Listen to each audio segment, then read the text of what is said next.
정말 충격적인 소식입니다. 최근 동해안 대형 산불로 전 세계가 우려를 표하고 있는 가운데 한국의 독보적인 진압 방식에 전 세계 전문가들이 경악했다고 합니다. 심지어 이 엄청난 위기에서 한국이 보여준 대응력이 해외 언론을 뒤흔들고 있다는데요. 심지어 미국 소방당국에서는 이러한 발언까지 했다고 합니다. tell you, my reaction first and foremost is to step back and remind myself that I'm not. 대체 무슨 일이 있었던 걸까요? 안녕하세요. 저는 CNN 국제부 기자 엘리자 브라운입니다. 오늘은 제 인생을 완전히 뒤바꾼 그날의 이야기를 들려드리려 해요. 그날도 저는 컴퓨터 앞에 앉아 다음 취재 일정을 확인하던 중이었습니다. 그때 편집장 마이클이 창백한 얼굴로 서둘러 뉴스룸에 들어섰죠. 눈빛만 봐도 알았습니다. 또 어딘가에서 큰 일이 터졌다는 신호였어요. 엘리자, 지금 한국에서 대형 산불이 발생했어. 지금 빠르게 확산 중이래. 마이클의 다음 말이 떨어지기도 전에 뉴스룸은 순식간에 긴장감으로 가득 찼습니다. 모니터마다 한국 산불 관련 속보가 올라오기 시작했어요. 붉게 타오르는 불길 사이로 허둥지둥 대피하는 주민들, 밤하늘을 뒤덮은 검은 연기 영상이 계속해서 흘러나왔습니다. 산불 피해 대응이라면 우리가 익숙한 이슈인데 한국은 다를까? 누군가의 말에 모두 고개를 끄덕였죠. 그도 그럴 것이 미국에서는 매년 대형 산불을 경험합니다. 캘리포니아, 오레곤, 콜로라도. 산불 취재는 저희에게 너무나 익숙한 일이었어요. 하지만 한국에서 발생한 이런 대형 산불은 처음 접하는 소식이었습니다. 마이클이 갑자기 제 이름을 불렀습니다. 엘리자, 너 지금 당장 한국으로 가야겠어. 순간 숨이 멎는 느낌이었어요. 지금까지 아시아 지역 취재는 주로 정치나 경제 관련 이슈였지 재난 현장은 처음이었습니다. 머릿속이 복잡해지는 순간 마이클이 다시 말을 이었죠. 이번엔 우리가 한국을 돕는 쪽이지만 오히려 그들의 반응을 주목해보자. 어떻게 위기에 대응하는지, 사회적 결속력은 어떤지, 세계적 위상이 높아진 한국의 진짜 모습을 볼 수 있는 기회야. 마이클의 말에 고개를 끄덕이며 자리에서 일어났습니다. 짐을 꾸리고 출국 준비를 하는 동안 머릿속은 온통 한국에 대한 생각으로 가득 찼어요. 한국을 방문한 적은 있지만 재난 현장에서의 한국은 어떤 모습일까? 미국처럼 혼란스러울까? 아니면 다른 모습일까?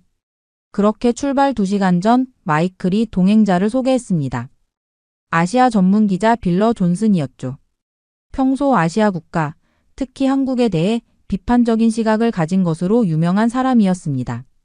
빌러는 저를 보자마자 비웃듯 말했어요. 재난 상황에서 본색이 드러난다고들 하지. 드디어 한국에 가려진 진실을 확인해볼 좋은 기회야. 우리가 보던 반짝이는 K-팝과 화려한 서울의 이면을 볼 수 있겠어. 빌러의 냉소적인 태도에 불편함을 느꼈지만 반박하지 않았습니다. 사실 저도 궁금했으니까요. 대한민국이라는 나라가 위기 상황에서 어떤 모습을 보여줄지.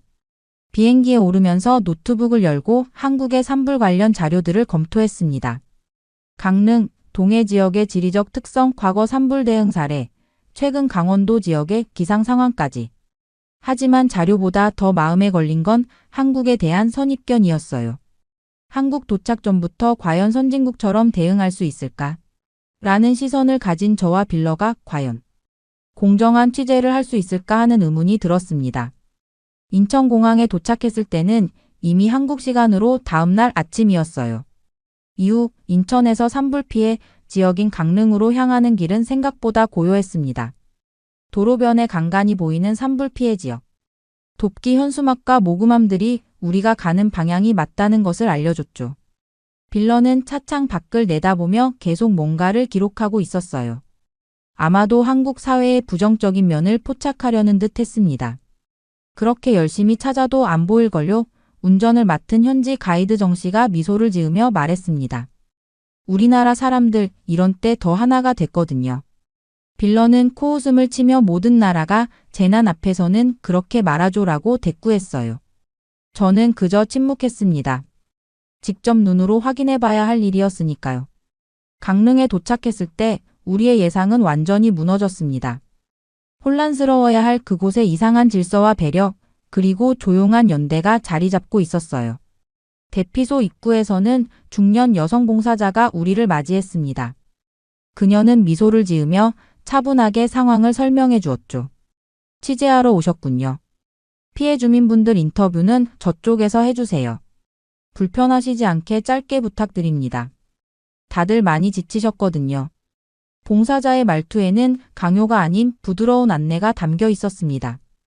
빌러가 놀란 눈으로 저를 바라봤어요. 미국에서라면 이런 상황에서 통제는 경찰이나 공무원의 몫이었을 텐데 여기선 자원봉사자들이 그 역할을 하고 있었습니다. 이재민 임시 대피소 내부로 들어서자 더 놀라운 광경이 펼쳐졌어요. 깨끗하게 정돈된 공간, 구호 물품이 체계적으로 분류되어 있는 모습, 그리고 무엇보다 소리를 높이는 사람이 없다는 점이 인상적이었습니다. 피해자들은 묵묵히 자신의 자리를 지키고 있었고 자원봉사자들은 필요한 것을 물어보며 도움을 제공하고 있었죠. 저기 좀 봐요. 저는 빌러의 팔을 잡았습니다. 구호물자 상자마다 작은 메모지가 붙어 있었어요. 가까이 다가가 읽어보니 정성스럽게 쓴 손편지였습니다. 괜찮으실 거예요. 우리가 함께합니다. 힘내세요. 모르는 사람이지만 마음만은 가족처럼 응원합니다. 곧 집으로 돌아가실 수 있을 거예요. 그때까지 이 작은 정성이 도움되길. 메모 하나하나에 담긴 진심이 가슴을 파고들었습니다. 이런 건 미국에서도 제가 취재했던 어떤 재난 현장에서도 본 적 없는 모습이었어요. 빌런은 여전히 회의적이었습니다. 너무 연출된 거 아냐? 카메라가 있으니까 더 그렇게 보이는 건지도 모르지. 그의 말에 정 씨가 웃으며 대답했어요. 기자님, 저희는 카메라 없을 때도 이래요. 한국 사람들은 원래. 그 말을 듣던 중에 갑자기 한 노인이 우리에게 다가왔습니다. 팔에는 화상 자국이 선명했고 피로가 얼굴에 가득했지만 그는 미소를 짓고 있었어요. 외국에서 오셨나요? 우리 마을 소식 전해주러요? 저는 고개를 끄덕였습니다. 노인은 주머니에서 사탕 2개를 꺼내 우리에게 건넸죠. 취재 힘드실 텐데 이거라도 드세요. 저희가 괜찮으니 걱정 마시고. 집을 잃고 모든 것을 잃은 사람이 오히려 우리를 걱정해주는 모습에 말문이 막혔습니다. 빌러도 처음으로 당황한 표정이었어요. 그는 사탕을 받아들며 어색하게 웃었습니다. 대피소 구석에서는 아이들이 모여 그림을 그리고 있었어요. 봉사자들이 마련한 작은 미술 시간이었습니다.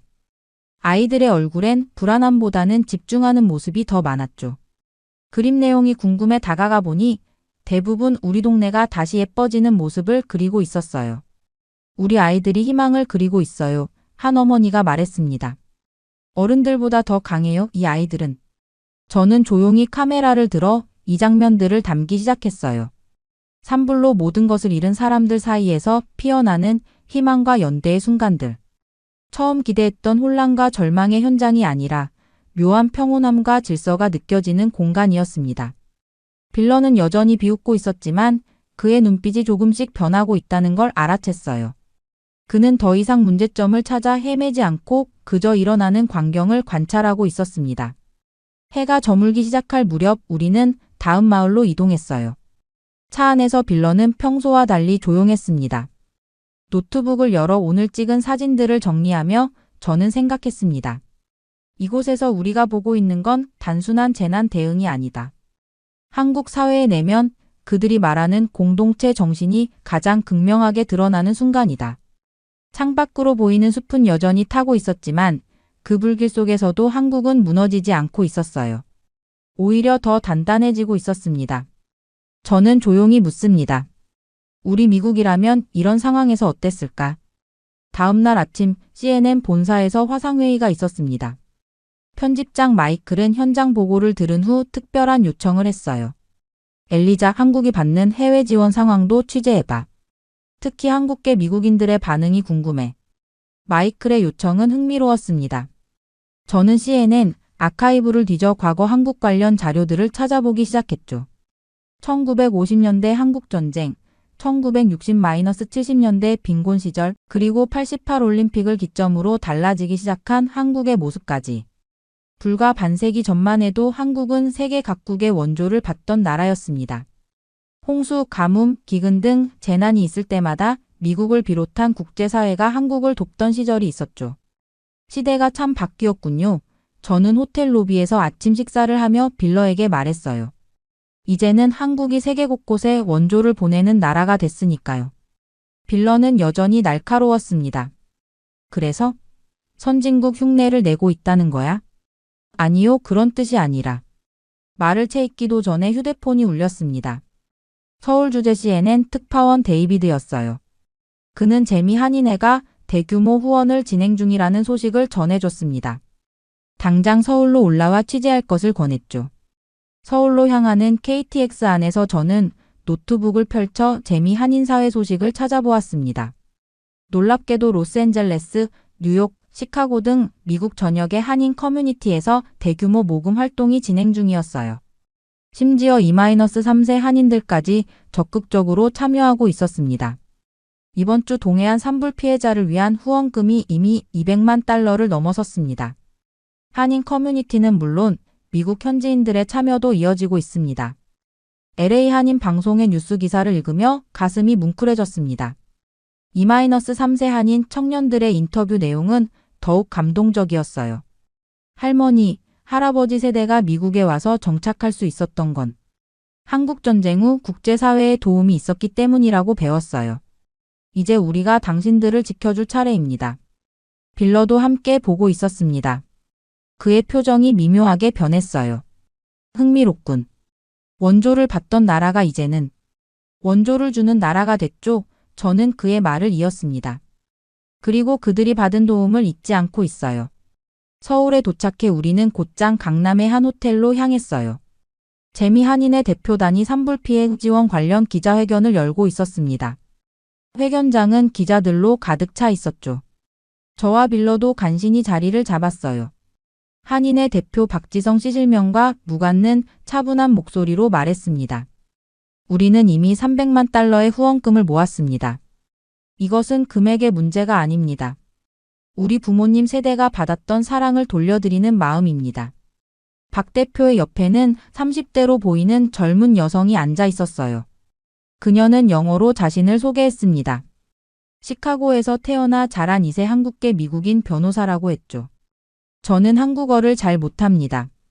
하지만 부모님으로부터 한국의 정신, 정의라는 것을 배웠어요. 여러분이 보내주신 후원금에는 단순한 돈 이상의 의미가 담겨 있습니다. 그것은 바로 우리는 당신들을 잊지 않았다는 메시지입니다. 그녀의 말에 회견장은 잠시 조용해졌어요. 저는 서둘러 이 순간을 카메라에 담았습니다. 한국계 미국인 2세가 모국을 향해 보내는 진심 어린 연대의 메시지. 이것은 단순한 국제 원조 이상의 의미를 담고 있었죠. 회견이 끝나고 저는 박 대표에게 다가가 추가 인터뷰를 요청했습니다. 그는 흔쾌히 수락했죠. 미국에 사는 한국인들에게 이번 산불은 어떤 의미인가요? 저는 물었습니다. 박 대표는 잠시 생각하더니 깊은 한숨을 내쉬었어요. 1950년대 한국전쟁 직후 미국은 우리에게 희망이었습니다. 불과 70년 만에 한국은 세계 10위권 경제대국이 되었죠. 하지만 물질적 성공보다 중요한 건 우리가 받은 도움을 잊지 않는 마음입니다. 이번 산불 피해는 안타깝지만 한국계 미국인들이 자신의 뿌리를 잊지 않았다는 것을 보여주는 기회이기도 합니다. 그의 말에 깊이 공감했습니다.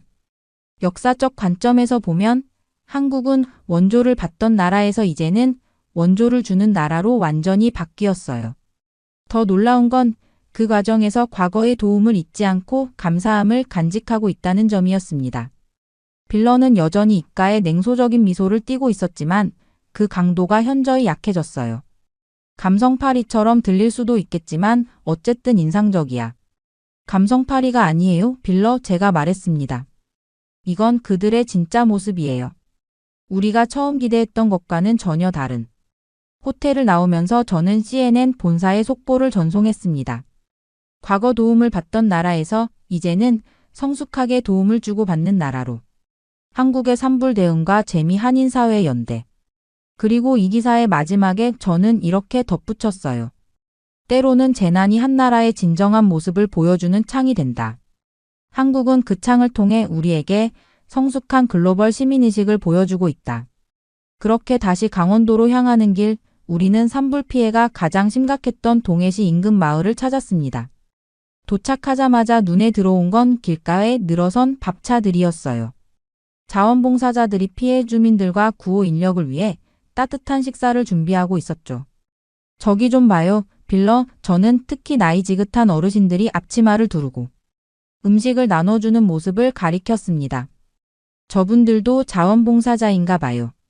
가까이 다가가 보니 칠수는 넘어 보이는 할머니들이 김치찌개와 된장찌개를 끓이고 있었어요. 그분들의 손길은 분주했지만 얼굴에는 미소가 가득했습니다.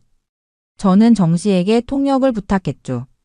할머니, 여쭤봐도 될까요? 왜 이렇게 먼 곳까지 오셔서 자원봉사를 하세요? 할머니는 주걱을 잠시 내려놓고 저를 바라보았습니다. 그리고는 간단히 대답하셨어요. 우리도 힘들 때 이웃의 도움 받았지. 이제 우리가 도울 차례야. 정 씨가 통역해주자 빌러도 놀란 눈치였습니다. 그는 곧바로 질문했어요. 어디서 오셨나요? 이분들은 피해자가 아닌가요? 통역을 듣자 할머니는 웃으셨습니다. 서울에서 오셨다고 해요. 그것도 자식들 몰래 친구들과 함께 기차를 타고 왔다고 했죠. 나이 먹으면 뭐해? 쓸모가 있어야지. 그 말을 듣자 가슴 한켠이 뜨거워졌습니다. 한국의 노인 문제가 심각하다는 기사는 많이 봤지만 이런 활기찬 노년의 모습은 처음이었어요. 조금 더 걸어가자 또 다른 특별한 광경이 눈에 들어왔습니다. 피해 지역 인근 주민들이 손수 싼 도시락을 들고 온 것이었어요. 그들 역시 피해자는 아니었지만 이웃이 어려움에 처한 것을 알고 각자 집에서 정성껏 음식을 준비해 온 것이었습니다. 한 중년 남성이 커다란 김밥통을 들고 와서는 소방관들에게 나눠주고 있었어요. 저는 그에게 다가갔습니다. 여기 사시는 분인가요? 네, 저는 인근 마을에 삽니다. 우리 마을은 다행히 산불을 피했어요. 그래서 조금이라도 돕고 싶어서요. 빌러가 의아한 표정으로 물었습니다. 정부나 구호단체가 아니라 개인이 이렇게 하는 건가요? 남성은 고개를 끄덕였습니다. 물론 정부도 열심히 하고 있지만 우리가 할 수 있는 일도 있잖아요. 이웃이니까요. 그 순간 놀라운 광경을 목격했습니다. 피해를 입은 주민들이 오히려 구호 인력들에게 음료수를 나눠주고 있었어요. 고생하십니다. 감사합니다. 라는 말과 함께요. 이건 제가 지금까지 본 어떤 재난 현장과도 다르네요. 저는 정 씨에게 말했습니다. 보통은 피해자들이 도움을 요구하고 때로는 분노하기도 하는데 정 씨는 잠시 생각하더니 대답했어요. 한국에는 정이라는 게 있어요. 쉽게 설명하기 어려운 감정인데 서로 돕고 나누고 함께 아파하는 마음이죠. 정이라는 단어가 귓가에 맴돌았습니다. 이건 단순한 동정심이나 연민이 아니었어요. 더 깊고 더 본능적인 무언가였습니다. 저는 그 단어의 의미를 더 알고 싶어졌어요. 임시 대피소로 사용되는 체육관 안으로 들어갔습니다. 그곳에서는 어린이들을 위한 임시 학교가 운영되고 있었어요. 교사들은 자원봉사로 온 대학생들이었습니다. 아이들이 공부하는 동안 부모들은 잠시 휴식을 취하거나 재건 작업에 참여할 수 있었죠. 한 자원봉사 대학생에게 다가가 물었습니다. 정이 무엇인지 설명해 주실 수 있을까요? 그녀는 잠시 고민하더니 미소를 지었습니다. 외국인들에게 설명하기 가장 어려운 단어 중 하나예요.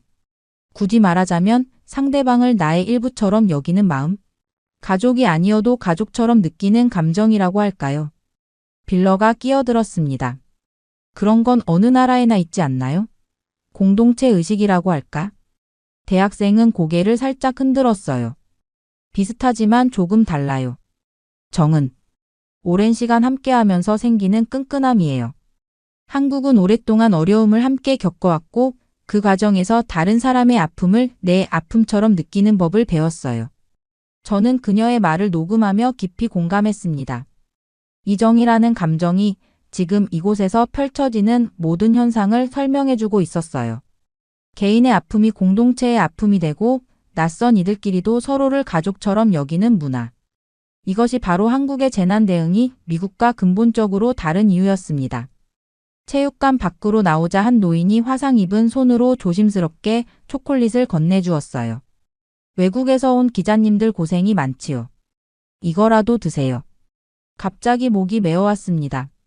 이분은 모든 것을 잃었는데도 오히려 저희를 걱정해주고 있었어요. 빌러도 무언가 말하려다 입을 다물었습니다. 그의 눈가가 살짝 붉어진 것 같았어요. 저녁이 되자 자원봉사자들이 모닥불을 피웠습니다.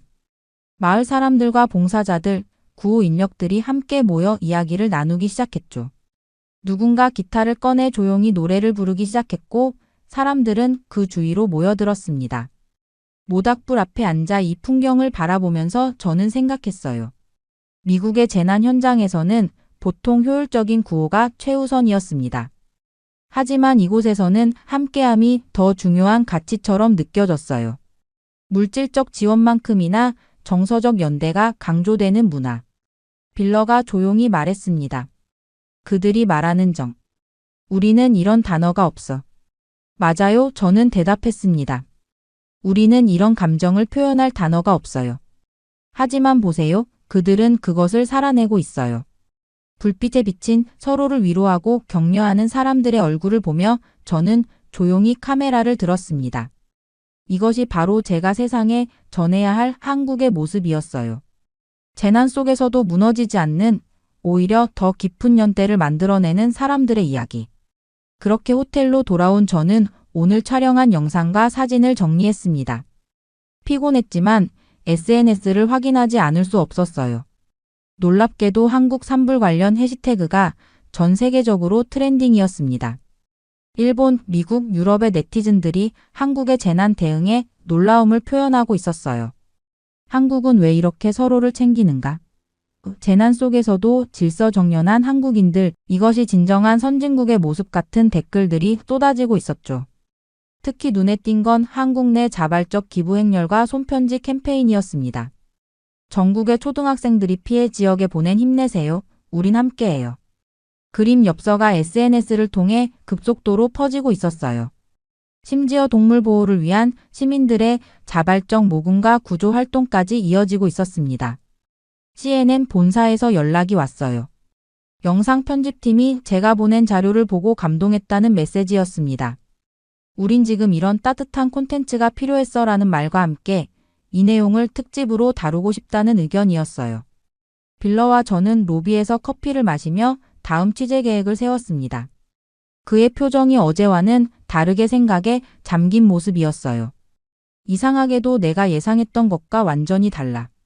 빌러가 갑자기 말했습니다. 이건 좀 예상 못했네. 저는 미소를 지었어요. 그래서 우리가 현장에 오는 거죠. 책상에서 상상했던 것보다 현실은 항상 더 복잡하고 때로는 더 아름답잖아요. 빌러는 고개를 끄덕였습니다. 내가 알던 한국은 삼성, 현대, K-팝 같은 것들이었어. 하지만 지금 보고 있는 건 그 이면에 있는 무언가야. 우리는 SNS에서 화제가 되고 있는 장소들을 취재 목록에 추가했습니다. 특히 전국 각지에서 모여든 자원봉사자들의 이야기와 해외 각국의 반응을 집중적으로 담기로 했어요. 그날 밤 저는 미국의 가족들에게 메시지를 보냈습니다. 여기서 내가 보고 있는 건 단순한 재난 뉴스가 아니야. 한 나라의 영혼을 보고 있는 것 같아. 아침에 일어나 창밖을 내다보니 서울 거리에는 산불 피해 지역 돕기 포스터가 곳곳에 붙어 있었습니다. 카페에서는 수익금의 일부를 기부한다는 안내문이 보였고 길거리에서는 고등학생들이 모금 활동을 하고 있었어요. 한국 사회가 하나로 움직이고 있군요. 저는 빌러에게 말했습니다. 그는 처음으로 진심 어린 표정으로 고개를 끄덕였어요. 이후 저는 부산항으로 향했습니다. 해외에서 도착하는 구호물자가 부산항을 통해 들어온다는 소식을 들었기 때문이죠. 빌러도 동의했습니다. 우리는 다시 KTX를 타고 부산으로 향했어요. 부산항에 도착하자 분주한 움직임이 눈에 들어왔습니다. 컨테이너들이 줄지어 서 있었고 자원봉사자들이 물품을 분류하고 있었어요. 항만 관계자의 안내로 우리는 미국, 일본, 유럽 등 해외 각국에서 보내온 구호물자를 확인할 수 있었습니다. 특히 눈에 띈 것은 미국 로스앤젤레스에서 온 컨테이너였어요. 재미 한인회라는 글자가 선명했습니다. 관계자의 허락을 받아 박스를 하나 열어보았죠. 놀랍게도 그 안에는 일반적인 구호물품뿐 아니라 미국 초등학교 학생들의 손편지까지 담겨 있었어요. 한국 친구들, 이번엔 우리가 지켜줄게요. 할머니가 한국에서 왔어요. 할머니의 고향을 응원합니다. 우리는 멀리 있지만 마음은 함께해요. 한글과 영어가 뒤섞인 아이들의 편지를 읽는 순간 뭉클한 감정이 밀려왔습니다. 이건 단순한 재난 구호가 아니었어요. 한국이 과거에 베풀었던 선의가 다시 돌아오는 순간이었습니다. 놀랍지 않나요? 저는 빌러에게 말했습니다. 한국은 더 이상 도움이 필요한 나라가 아니라 세계적 연대를 이끄는 나라가 되어 있어요. 빌러는 말없이 고개를 끄덕였습니다. 그의 눈시울이 붉어진 것을 알아챘지만 아무 말도 하지 않았어요. 카메라를 들고 이 순간을 담으며 저도 감정을 추스르기 어려웠습니다. 구호물자를 나르는 자원봉사자 중 한 분이 우리에게 다가왔어요. 미국에서 20년간 살다가 한국으로 돌아온 교포라고 했습니다. 예전에는 우리가 도움을 받았지만 이제는 우리가 세계를 도울 수 있는 나라가 됐어요. 자랑스럽습니다. 그의 말에 깊이 공감했습니다. 한국은 불과 반세기 만에 원조를 받는 나라에서 원조를 주는 나라로 완전히 탈바꿈했어요. 더 놀라운 건 과거의 도움을 결코 잊지 않았다는 점이었습니다. 돌아오는 길 빌러는 평소보다 조용했어요. 부산 해변가 카페에 앉아 그는 마침내 입을 열었습니다. 엘리자, 솔직히 말해서 내가 한국에 대해 많이 오해했던 것 같아. 그의 솔직한 고백에 놀랐지만 저는 미소를 지었습니다.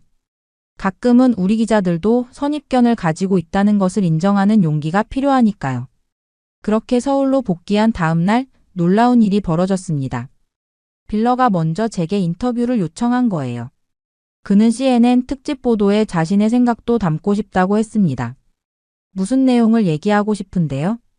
저는 호텔 라운지에서 그를 마주하며 물었습니다. 빌러는 깊은 한숨을 내쉬었습니다. 내가 틀렸다는 걸 인정하고 싶어. 그의 말에 놀라 커피잔을 내려놓았어요. 아시아 취재 베테랑으로 항상 자신만만하던 빌러였는데 이런 고백은 예상치 못했죠. 한국은 선진국이 되기 위해 가짜로 행동하는 나라가 아니야. 빌러가 진지한 표정으로 말했습니다. 그들은 이미 내면이 성숙한 사회였어. 내가 그동안 겉모습만 보고 판단했던 거지. 빌러의 말은 계속되었어요. 한국은 보여주기보다 기억을 중시하는 나라더라. 도움받았던 과거를 절대 잊지 않더군. 그들이 지금 보여주는 모습은 연출이 아니라 진심이야. 그의 솔직한 고백을 카메라에 담으며 가슴이 뜨거워졌습니다. 빌러처럼 경험 많은 기자도 현장에서 진실을 마주하면 생각이 바뀔 수 있다는 것을 보여주는 순간이었어요. 기자는 항상 의심해야 하지만 그게 진심을 무시해도 된다는 뜻은 아니더라. 빌러는 말끝을 흐렸습니다. 그의 눈에 진심이 담겨 있었어요. 인터뷰를 마친 후 CNN 본사에 연락했습니다. 편집장 마이클은 이 내용을 듣고 특별히 한국의 진심이라는 제목으로 특집 보도를 편성하기로 결정했어요. 평소 냉정하던 마이클이 감동했다는 사실이 놀라웠습니다. 엘리자, 너희가 보내준 영상은 단순한 재난 보도가 아니야. 인간 정신에 관한 이야기지. 서둘러 편집해서 최대한 빨리 방송할게. 그날 저녁 빌러와 저는 한국식 바비큐 식당에서 저녁을 먹었습니다. 처음으로 편안한 분위기에서 대화를 나눌 수 있었죠. 20년 넘게 기자 생활을 하면서 이렇게 마음이 흔들린 적은 처음이야. 빌러가 소주잔을 들며 말했습니다. 한국은 내게 중요한 교훈을 줬어.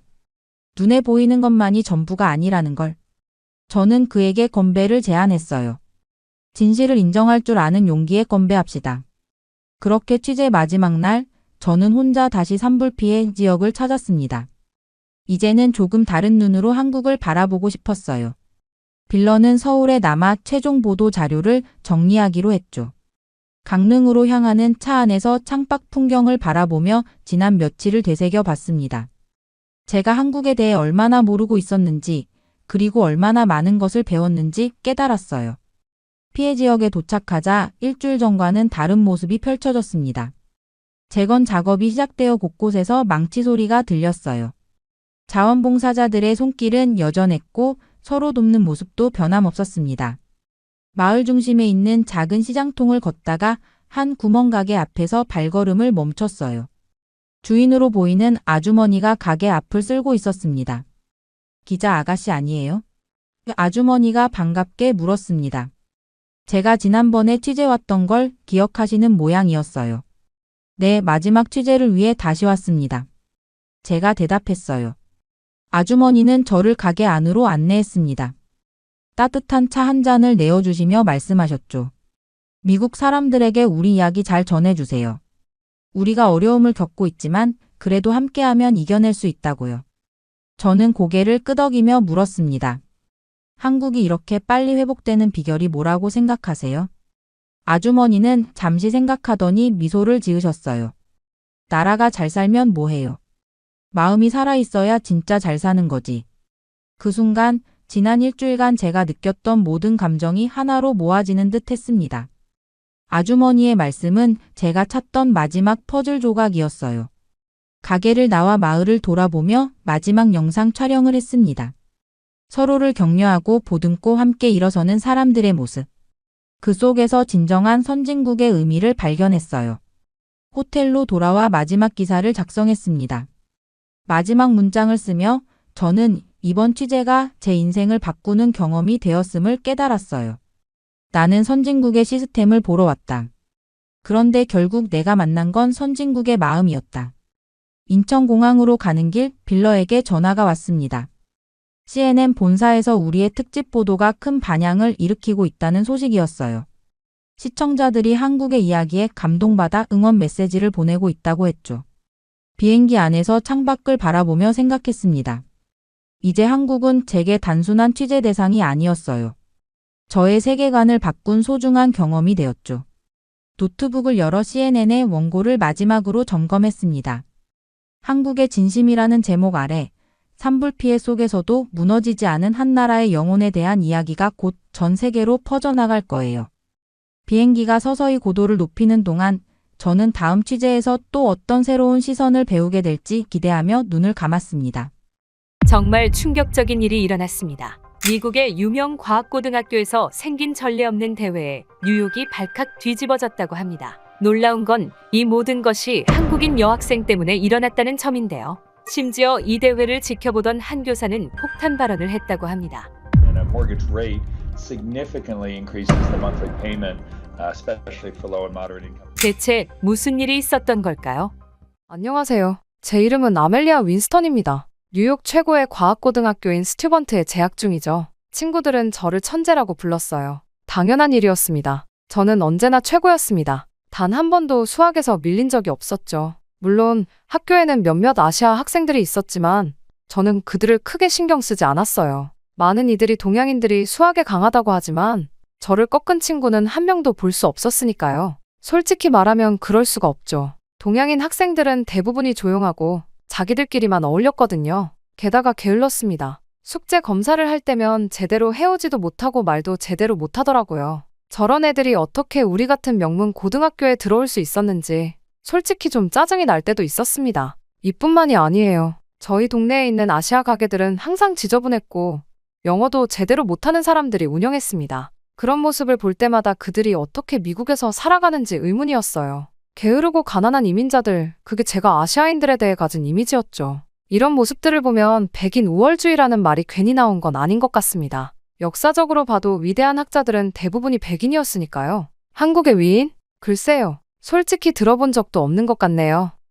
무슨 상관인가요? 백인인 제가 이 나라에서 가장 똑똑하다는 생각은 의심할 여지가 없는걸요. 물론 그때는 알지 못했죠. 곧 제 인생을 완전히 뒤바꿀 사건이 일어날 거란 사실을 말입니다. 사건은 수학 경시대회 결과가 발표되던 순간에 일어났습니다. 태블릿에 이름이 뜨기를 기다렸죠. 순간 심장이 빠르게 뛰었어요. 성적표가 화면에 나타났을 때 제 눈을 의심했습니다. 제 이름 옆에는 숫자 2가 적혀 있었어요. 2등이라니? 교실이 갑자기 웅성거리기 시작했습니다. 친구들의 놀란 표정이 눈에 들어왔어요. 마치 태양이 서쪽에서 뜬 것처럼 충격적인 일이었죠. 그리고 1등을 본 순간 가슴이 무너져 내렸습니다. 1등은 바로 전학 온 한국인 소녀 한나 김이었어요. 친구들의 목소리가 귓가에 맴돌았습니다. 아시아인들은 원래 수학을 잘하잖아. 이럴 줄 알았어. 특히 한국 애들은 수학머리가 장난 아니라니까. 미국 애들이 아시아 애들한테 수학으로 이기는 게 더 어렵지. 그들의 말이 저를 더 불쾌하게 만들었어요. 단순히 패배한 것이 아니었습니다.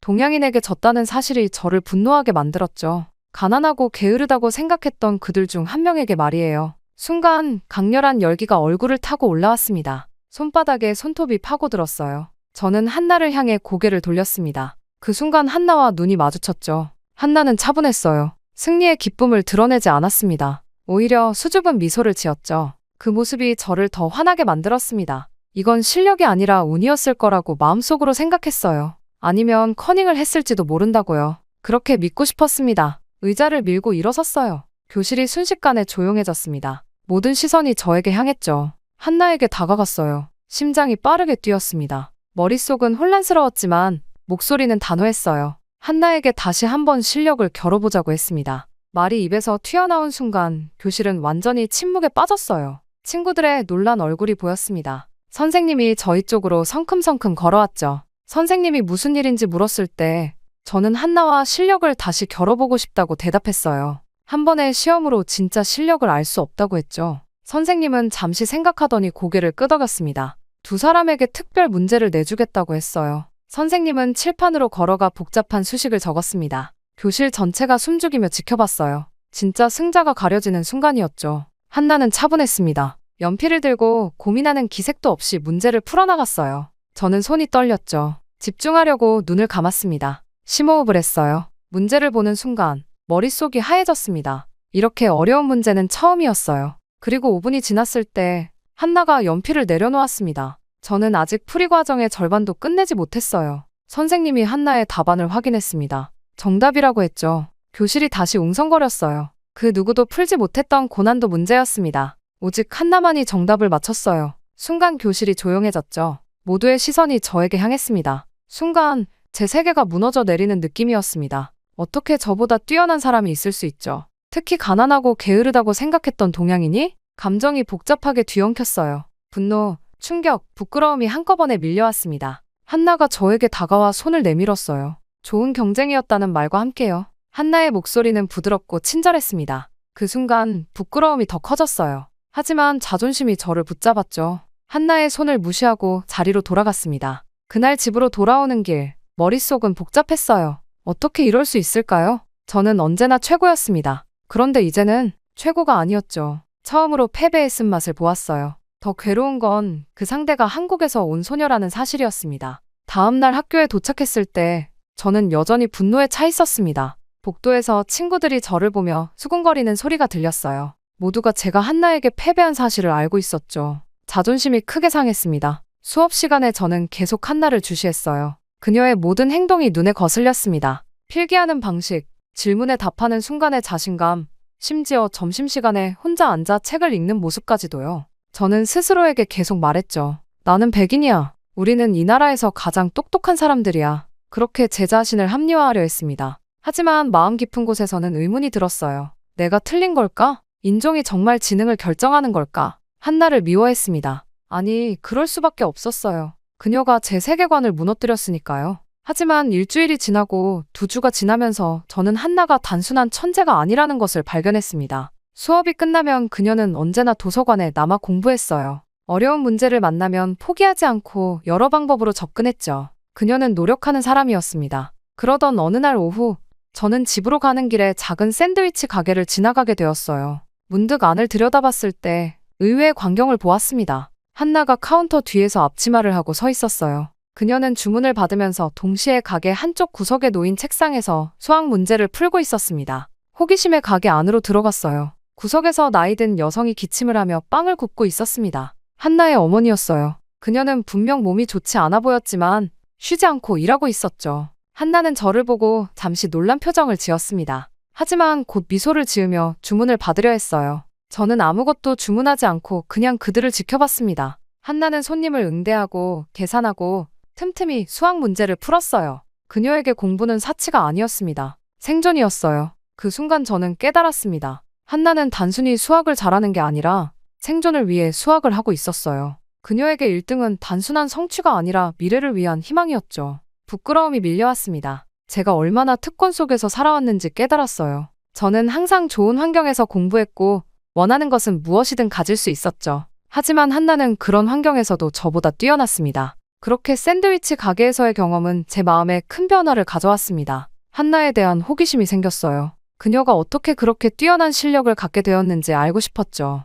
제 마음속에는 여전히 불편함이 있었지만 그것을 인정하고 싶지 않았습니다. 그녀의 능력이 단순히 타고난 것이 아니라면 그 비결을 알고 싶었어요. 다음날 학교에서 용기를 내어 한나에게 다가갔습니다. 가슴이 두근거렸어요. 이전까지는 경쟁자로만 봤던 사람에게 먼저 말을 거는 것이 쉽지 않았죠. 처음으로 진심 어린 대화를 나눴습니다. 제가 그녀의 가게에서 본 것을 이야기하자 한나는 수줍게 웃었어요. 그리고 자신의 이야기를 들려주었습니다. 한나는 한국에서 자랐어요. 어릴 때부터 치열한 입시 경쟁 속에서 살았다고 합니다. 하지만 단순히 암기식 교육을 받은 게 아니었어요. 그녀는 자기주도 학습을 통해 문제를 해결하는 방식을 익혔다고 했습니다. 스스로 문제를 분석하고 여러 방법으로 접근하는 습관이 몸에 배어 있었죠. 한나의 설명을 들으며 저는 미국식 교육과의 차이점을 발견했습니다. 처음에는 믿기 어려웠어요. 미국에서는 선생님이 문제 해결 방법을 설명해주고 학생들은 그 방식을 따라하는 경우가 많았습니다. 하지만 한나는 선생님이 설명해주지 않아도 스스로 해결법을 찾는 능력을 갖추고 있었어요.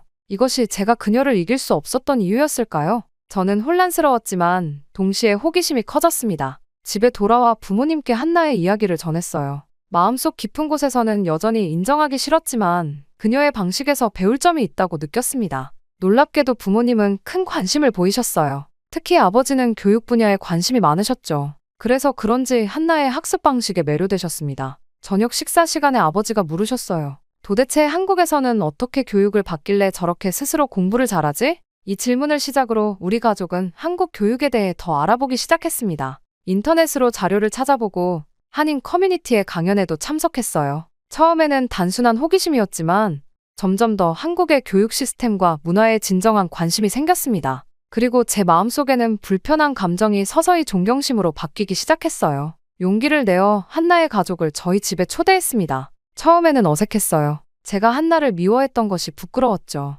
하지만 한나의 어머니는 매우 친절하셨습니다. 그녀는 한국 교육의 장단점에 대해 솔직하게 이야기해 주셨어요. 치열한 경쟁이 주는 스트레스도 있지만 그 속에서 단련되는 의지력과 문제 해결 능력이 학생들에게 큰 자산이 된다고 하셨죠. 그 자리에서 우리의 대화는 점점 더 깊어졌습니다. 한나의 어머니는 한국의 학원 문화, 대학 입시 제도, 그리고 학생들의 자기주도 학습법에 대해 상세히 설명해 주셨어요. 부모님은 깊은 관심을 보이며 질문을 이어갔습니다. 저는 조용히 듣고 있었지만 마음속으로는 계속 생각했어요. 내가 한나를 미워했던 건 정말 그녀가 아시아인이어서였을까? 아니면 그녀가 나보다 더 노력했기 때문에 질투했던 걸까? 우연히 한나의 어머니가 여름에 한국으로 잠시 돌아갈 계획이라는 것을 알게 되었어요. 그때 아버지가 갑작스러운 제안을 하셨습니다. 우리 가족도 한국을 방문해보는 것은 어떻겠냐고요? 한국의 교육 시스템을 직접 경험해보고 싶다고 하셨죠. 처음에는 황당한 제안처럼 들렸습니다. 내가 한국에? 아시아에? 하지만 이상하게도 마음이 끌렸어요.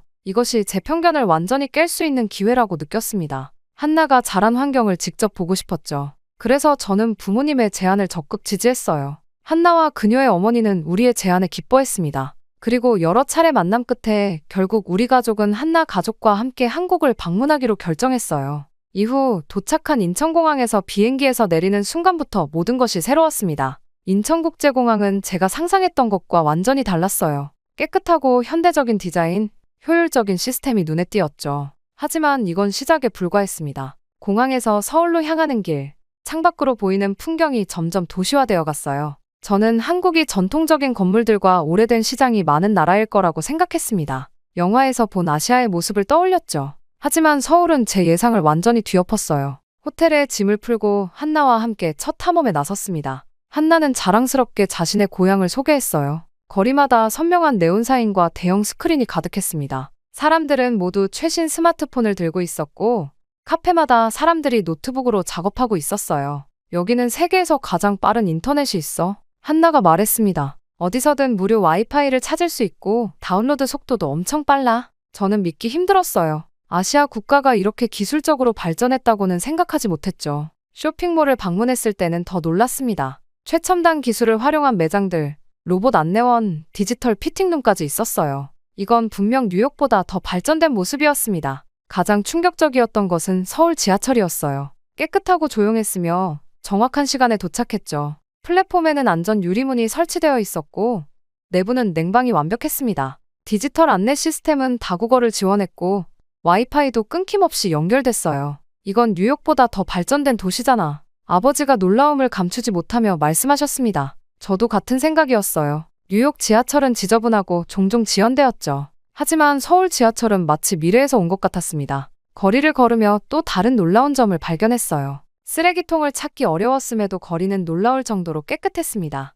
사람들은 자신의 쓰레기를 가방에 넣어 집에 가져가는 것 같았어요. 공공장소에서의 질서 의식이 매우 높았죠. 둘째 날, 한나는 저를 특별한 곳으로 데려갔습니다. 대치동이라고 들어봤어? 한나가 물었어요. 우리나라 교육의 중심지야. 내가 초등학교 때 다녔던 학원가야. 지하철을 타고 대치동에 도착했을 때 저는 그 규모에 놀랐습니다. 고층 건물마다 학원 간판이 빼곡했어요. 거리에는 교복을 입은 학생들이 분주하게 오갔죠. 오후 시간임에도 불구하고 학생들로 가득했습니다. 여기는 한국 최고의 학원가야. 수많은 학생들이 대학 입시를 위해 이곳에서 공부해. 한나가 설명했어요. 건물 안으로 들어가자 여러 층에 걸쳐 다양한 종류의 학원이 있었습니다. 수학, 과학, 영어, 논술, 심지어 예술과 음악 학원까지 있었어요. 학생들은 한 학원에서 다른 학원으로 빠르게 이동했죠. 저는 이 광경에 압도되었습니다. 한나가 어떤 환경에서 자랐는지 이제야 이해할 수 있었어요. 그녀의 학업 능력이 우연이 아니라 이런 환경 속에서 형성된 것임을 깨달았습니다. 대치동 학원가를 방문한 다음 날, 한나는 특별한 제안을 했습니다. 아멜리아, 내가 다녔던 수학학원에서 레벨 테스트를 받아볼래? 미국과 한국의 교육 차이를 직접 경험해 볼 수 있을 거야. 처음에는 망설였어요. 낯선 나라에서 시험을 본다는 생각이 부담스러웠습니다. 하지만 호기심이 더 컸죠. 결국 저는 동의했어요. 좋아, 해볼게. 다음 날 저희는 탑클래스라는 학원을 방문했습니다. 외관부터 미국의 학원과는 달랐어요. 현대적인 건물에 최첨단 시설을 갖추고 있었죠. 로비에 들어서자 학생들이 분주하게 움직이고 있었습니다. 모두 진지한 표정으로 공부에 몰두하고 있었어요. 학원장이 저를 반갑게 맞이했습니다. 한나의 소개로 저는 레벨 테스트를 받게 되었어요. 교실로 안내받아 들어가니 태블릿이 준비되어 있었습니다. 1시간 동안 수학 문제를 풀었어요. 난이도는 점점 높아졌죠. 테스트가 끝난 후 저는 곧바로 결과를 받았습니다. 선생님이 태블릿으로 제 답안을 분석하더니 상세한 그래프와 차트를 보여주셨어요. 놀랍게도 그것은 단순한 점수가 아니었습니다. 제 사고 과정과 문제 해결 패턴을 분석한 자료였어요. 아멜리아 학생은 기본 계산력은 뛰어나지만 추상적 개념을 실제 문제에 적용하는 부분에서 약점이 보입니다. 선생님이 정확하게 짚어내셨어요. 특히 기하학적 증명 과정에서 논리적 비약이 있네요. 저는 깜짝 놀랐습니다. 미국에서는 단순히 맞고 틀린 문제 수만 알려줄 뿐이었는데 이곳에서는 제가 어떻게 생각하는지까지 분석했어요. 게다가 제 약점을 정확히 짚어내는 것이 충격적이었습니다. 선생님은 계속해서 제게 맞춤형 학습 계획을 제안했어요. 이런 패턴의 학생들에게는 구체적인 예시에서 추상적 개념으로 연결하는 훈련이 필요합니다. 이 방식으로 접근하면 2-3주 안에 상당한 향상이 있을 겁니다. 그 순간 저는 깨달았습니다. 한나의 학습 방식이 바로 이곳에서 시작되었다는 것을요. 그녀가 왜 그렇게 문제 해결 능력이 뛰어난지 이해할 수 있었어요. 이곳은 단순히 문제를 푸는 방법을 가르치는 것이 아니라 학생의 약점을 분석하고 맞춤형 교육을 제공하는 방식으로 운영되고 있었습니다. 단순히 암기하는 게 아니라 스스로 약점을 극복하도록 만드는 거구나. 제 마음속으로 생각했어요. 그날 오후 저는 실제로 한국 학생들과 함께 수업에 참여했습니다. 처음에는 언어 장벽이 걱정되었지만 수학은 보편적인 언어였어요. 선생님은 문제를 제시한 후 학생들이 스스로 해결책을 찾도록 유도했습니다. 답을 바로 알려주지 않고 다양한 접근 방식을 생각해보게 했어요. 미국에서는 대부분 선생님이 문제 풀이 방법을 단계별로 설명하고 학생들은 그대로 따라하는 방식이었습니다. 하지만 여기서는 학생들이 스스로 생각하고 답을 찾아가는 과정이 중요했어요. 선생님은 단지 안내자 역할을 할 뿐이었죠. 수업이 끝난 후 한나에게 제 생각을 나눴습니다. 이제 내가 왜 그렇게 문제 해결 능력이 뛰어난지 알겠어. 여기서는 정말 다르게 가르치는구나. 한나는 미소를 지었어요. 맞아. 여기서는 왜라는 질문이 중요해. 단순히 공식을 외우는 게 아니라 그 공식이 왜 그렇게 되는지 이해하는 거지. 학원 경험 이후 저는 한국 사회의 다른 측면들에도 관심을 갖게 되었습니다. 한나의 가족은 저희가 한국에서 한 달을 보내는 동안 다양한 장소를 방문할 수 있도록 일정을 계획해 주었어요. 이 여행은 단순한 관광이 아니라 한국인들의 일상을 경험하는 시간이었죠. 첫 번째로 놀란 일은 카페에서 있었습니다. 사람들이 자리를 맡기 위해 노트북이나 가방 같은 귀중품을 테이블에 두고 음료를 주문하러 가는 모습을 봤어요. 미국에서는 상상도 할 수 없는 일이었죠. 한나에게 물어봤습니다. 사람들이 물건을 그냥 놔두고 가도 괜찮아? 누가 훔쳐가지 않아? 한나는 의아한 표정을 지었어요. 여기선 그런 일이 거의 없어. 공공장소에서 물건을 훔치는 건 큰 범죄로 여겨지거든. 실제로 그 카페에서 1시간 동안 지켜봤지만 아무도 남의 물건에 손을 대지 않았습니다. 오히려 자리가 부족한 사람들이 먼저 와서 양해를 구하는 모습이 인상적이었어요. 지하철 이용도 문화적 충격이었습니다. 출퇴근 시간에 수많은 사람들이 몰렸지만 모두가 질서 있게 줄을 서서 기다렸어요. 미국 뉴욕에서는 사람들이 서로 밀치고 먼저 타려고 하는 경우가 많았죠. 하지만 서울에서는 플랫폼에 그려진 선 뒤에 사람들이 차분히 기다렸습니다. 심지어 노약자를 위한 좌석을 양보하는 모습도 자연스러웠어요. 한나와 함께 연극 공연을 보러 갔을 때는 더 놀라운 경험을 했습니다. 공연이 끝난 후 관객들이 자발적으로 자신의 자리 주변 쓰레기를 정리하는 모습을 봤어요. 빈 음료수 캔, 과자 봉지, 프로그램 책자까지 모두 수거해 나갔죠. 청소부의 일을 덜어주기 위한 작은 배려였습니다. 뉴욕에서는 상상도 할 수 없는 일이야. 저는 한나에게 말했어요. 사람들은 보통 자기 자리에 쓰레기를 그냥 두고 나가. 한나는 미소를 지었습니다. 여기선 어릴 때부터 공공장소를 내 집처럼 깨끗하게 사용하라고 배워. 다른 사람을 배려하는 건 기본적인 예절이거든. 한국에서의 일상 속에서 저는 미국과 비교했을 때 한국의 시민 의식이 훨씬 높다는 것을 체감했어요. 사람들은 개인의 편의보다 공동체의 질서와 청결을 중요시했죠. 길에 쓰레기를 함부로 버리는 사람도 거의 보지 못했습니다. 식당에서의 경험도 특별했어요. 테이블마다 호출 버튼이 있어 필요할 때 직원을 부를 수 있었고 음식이 나오는 속도도 놀라울 정도로 빨랐습니다. 결제는 테이블에서 바로 이루어졌고 팀 문화가 없어 정확한 금액만 지불하면 됐어요. 이런 경험들이 쌓이면서 저는 점점 더 제 자신의 편견에 대해 생각하게 되었습니다. 아시아 국가들이 뒤처지고 비위생적이라는 선입견은 완전히 잘못된 것이었어요. 오히려 많은 면에서 미국보다 더 발전되고 질서 있는 사회였습니다. 내가 얼마나 편견에 갇혀 있었는지 어느 날 밤 호텔 창문으로 서울의 밤 풍경을 바라보며 생각했어요. 반짝이는 도시의 불빛들이 제 과거의 생각들을 밝게 비추는 것 같았습니다. 한국에서의 마지막 주, 저는 한나에게 특별한 부탁을 했습니다. 내가 어떻게 공부하는지 가르쳐 줄 수 있어? 한나는 기쁘게 동의했어요. 그렇게 우리는 매일 몇 시간씩 함께 공부하기 시작했습니다. 한나의 학습 방식은 정말 특별했어요. 그녀는 문제를 풀기 전에 항상 전체적인 맥락을 이해하려고 했습니다. 단순히 공식을 외우는 것이 아니라 그 공식이 어디서 왔는지, 왜 그렇게 되는지 근본적인 원리를 파악했어요. 또한 한 문제를 여러 가지 방법으로 접근하는 습관이 있었죠. 항상 다른 방법을 생각해봐. 한나가 말했습니다. 정답에 도달하는 길은 하나가 아니야. 저는 이전에는 단순히 선생님이 가르쳐준 방법만 사용했어요. 하지만 한나의 방식을 따라하면서 수학에 대한 이해가 깊어지기 시작했습니다. 문제풀이가 기계적인 작업이 아니라 창의적인 과정이 되었죠. 한나는 또한 자신의 약점을 정확히 파악하고 그 부분을 집중적으로 보완하는 학습법을 가르쳐줬어요. 대치동 학원에서 배운 맞춤형 학습 방식을 그녀는 스스로 실천하고 있었습니다. 수학 외에도 한나에게서 많은 것을 배웠어요. 그녀의 시간 관리 능력은 놀라웠습니다. 학교 공부, 가게 일, 취미 활동까지 모두 효율적으로 해내는 모습이 인상적이었죠. 매일 계획표를 작성하고 중요한 일부터 처리하는 습관은 저도 곧 따라하게 되었어요. 무엇보다도 한나에게서 배운 가장 큰 교훈은 겸손함이었습니다. 그녀는 뛰어난 실력에도 불구하고 결코 자만하지 않았어요. 항상 더 배울 것이 있다고 생각했고 다른 사람의 의견을 존중했죠. 완벽한 사람은 없어. 한나가 말했습니다. 우리는 모두 서로에게서 배울 수 있어. 한국에서 보낸 한 달은 눈 깜짝할 사이에 지나갔어요. 미국으로 돌아가는 비행기에서 저는 제가 얼마나 변했는지 깨달았습니다. 이제 단순히 1등을 하는 것보다 배움 자체에 더 의미를 두게 되었어요. 그리고 무엇보다도 아시아인들에 대한 편견이 완전히 사라졌습니다. 학교로 돌아왔을 때 친구들은 제가 달라진 것을 금방 알아챘어요. 더 이상 경쟁에 집착하지 않았고 다른 학생들을 돕는데 시간을 쓰기 시작했습니다. 한나의 학습 방식을 학교 스터디 그룹에 소개했고 많은 학생들이 관심을 보였죠. 한 달 후 또 다른 수학 경시대회가 열렸어요. 한나와 저는 다시 참가했습니다. 이번에는 이전과 달리 긴장하지 않았어요. 결과가 아닌 과정을 즐기려고 노력했죠. 결과 발표 날 예상대로 한나가 1등을 했습니다. 제 이름은 3등 옆에 있었어요. 하지만 이번에는 완전히 다른 감정이 들었습니다. 분노나 질투가 아니라 한나에 대한 진심 어린 존경심이었죠. 시상식이 끝난 후 저는 먼저 한나에게 다가가 손을 내밀었어요. 축하해, 한나. 정말 대단해. 한나는 놀란 표정을 지었다가 곧 환하게 웃었습니다. 고마워, 아멜리아. 너도 정말 잘했어. 많이 발전했더라. 그 순간 저는 깨달았어요. 제게 중요한 것은 더 이상 단순한 1등이 아니었습니다.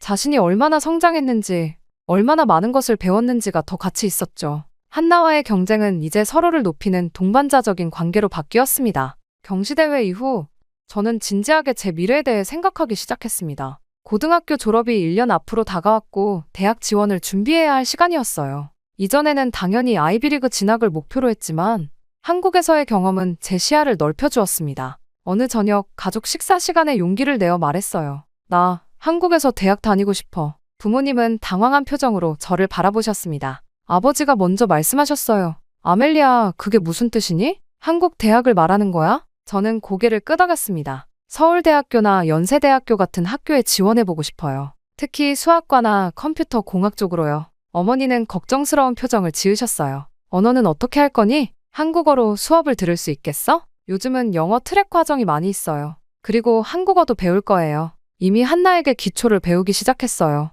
사실 한국에 있는 동안 매일 한나에게 한국어를 조금씩 배웠습니다. 처음에는 부모님이 반대하실 줄 알았어요. 하지만 뜻밖에도 아버지는 곰곰이 생각하시더니 긍정적인 반응을 보이셨습니다. 사실 내가 한국에서 보여준 성장을 보면 그 나라에서 배울 점이 정말 많다는 걸 인정해야겠구나. 어머니도 이내 수긍하셨어요. 내가 그렇게 열심히 준비한다면 우리는 내 꿈을 응원할게. 그런데 한나는 어떻게 생각해? 다음 날 학교에서 한나에게 제 계획을 이야기했습니다. 한나는 놀랍게도 기뻐하는 대신 진지한 표정을 지었어요. 내가 미국에 온 이유는 여기 교육 시스템에서 배우기 위해서였어. 한나가 말했습니다. 미국도 장점이 많아. 창의성과 자유로운 사고를 중요시하잖아. 그리고 한나는 자신의 꿈을 이야기해 주었어요. 그녀는 미국에서 교육학을 공부하고 두 나라의 장점을 결합한 새로운 교육 방식을 개발하고 싶다고 했습니다. 한국의 체계적인 학습법과 미국의 창의적인 접근 방식을 통합하는 교육 개혁을 꿈꾸고 있었어요. 난 단순히 수학을 잘하는 것보다 교육 시스템 자체를 바꾸고 싶어.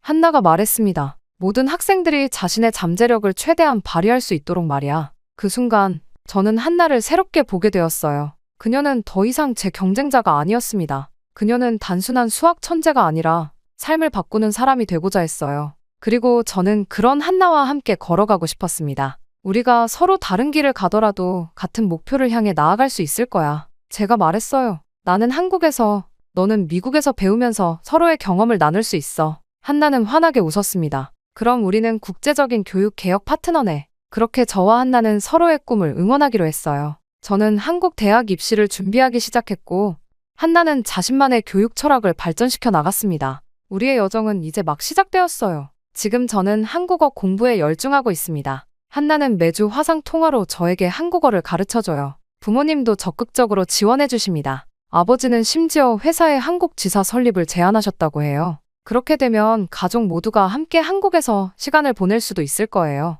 백인 우월주의에 사로잡혀 있던 저는 이제 새로운 세계를 발견했습니다. 한 작은 샌드위치 가게에서 시작된 경쟁이 제 인생의 방향을 완전히 바꿔놓았어요. 한나 덕분에 저는 더 넓은 세상을 보게 되었고 진정한 성장이 무엇인지 깨달았습니다.